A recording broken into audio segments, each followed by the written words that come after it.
গুরুত্বপূর্ণ দুটি প্রশ্ন করার জন্য আপনাকে ধন্যবাদ। একটি হচ্ছে সংস্কার এবং বিচার নিয়ে, যে আমরা ফেব্রুয়ারি মার্চের মধ্যে আদালতকে বাধ্য করতে পারি কিনা এই বিচার সম্পন্ন করতে। না, আমরা সম্পন্ন করার কথা বলিনি।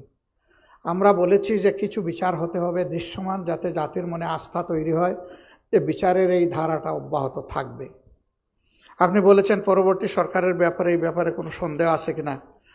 আমরা আস্থা রাখতে চাই এবং আমরা মনে করি যে সরকারে যারা আসবে তারা জনগণের সমর্থন নিয়ে আসবে, জনগণের পালস বুঝে আসবে, জনগণও তাদেরকে বুঝে গ্রহণ করবে।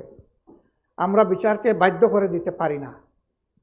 আমরা বলে দিতে পারি না যে অত তারিখের মধ্যে বিচার সম্পন্ন করতে হবে, তাহলে এটা হবে বিচারের উপর নির্লজ্জ হস্তক্ষেপ, অহেতুক হস্তক্ষেপ। এ অধিকার আমাদের নেই, কিন্তু আমরা দাবি করতে পারি। আমরা মজলুম জনগণ হিসাবে দাবি করতে পারি। দাবির জায়গা আমাদের খোলা। এই দাবি সবাই করে, সকল যুগেই হয়েছে, আমাদেরও দাবি থাকবে। আর আমি এটা বলি নাই যে ফেব্রুয়ারির ভিতরেই ইলেকশন হতে হবে। আমি অনেকগুলা কারণও সেখানে বলেছি যে কেন এই ফেব্রুয়ারিকে চয়েস করা যায়। এরপরে এটা কোরআনের আয়াত নয়, বাস্তবের প্রয়োজনে একটু আগাইতে পারে, একটু পিছাইতে পারে। এর আগেই যদি জাতির প্রত্যাশা পূরণ করে ইলেকশন হয়, তাতে আমার আপত্তি থাকবে কেন? আমার তো আপত্তি থাকার কথা না। আবার যদি এর জন্য আরও একটু সময়ের প্রয়োজন হয়, আমরা 15.5 বছর 16 বছর অপেক্ষা করতে পেরেছি, আরও 1-2 মাস অপেক্ষা করতে পারবো ইনশাআল্লাহ। দেশটা আমাদেরই, ভালোর জন্যই আমরা এটা করব। আপনার নেক্সট কোয়েশ্চন, যে অন্তর্ভুক্তিমূলক নির্বাচন নিয়ে কোনো কথা হয়েছে কিনা। অবশ্যই হয়েছে। আওয়ামী লীগের ব্যাপারে তারা জানতে চেয়েছেন কিনা? হ্যাঁ, চেয়েছে। সবাই চাননি, 2-1টা জায়গায় তারা চেয়েছে। আমরা তাদেরকে বলেছি যে আমাদের দেশে কেবলমাত্র একটা গণহত্যা হয়ে গেছে। শহীদের মা শিশুরা এখনো কান্নাকাটি করছে, স্ত্রীরা কান্নাকাটি করছে, আহতরা কেউ কেউ এখনো হাসপাতালের বেডে আছে। আমরা জাতি হিসাবে তাদেরকে আমাদের যে করণীয় সেইটাও পুরোপুরি করে উঠতে পারিনি।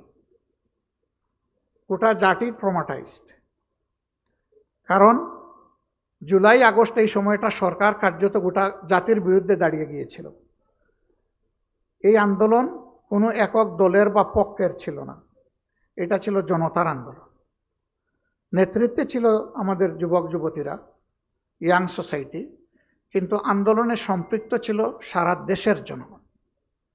অতএব দেশের জনগণের রাজনীতি কার জন্য? রাজনীতি জনগণের জন্য। 2 নম্বর, তারা তো অপার সুযোগ পেয়েছিলেন। তারা একটানা 3টা নির্বাচন তাদের অধীনে করেছেন। সেই নির্বাচনগুলোকে নির্বাচন রাখলেন না কেন? তারা তো নির্বাচনের জান কবজ করেছেন।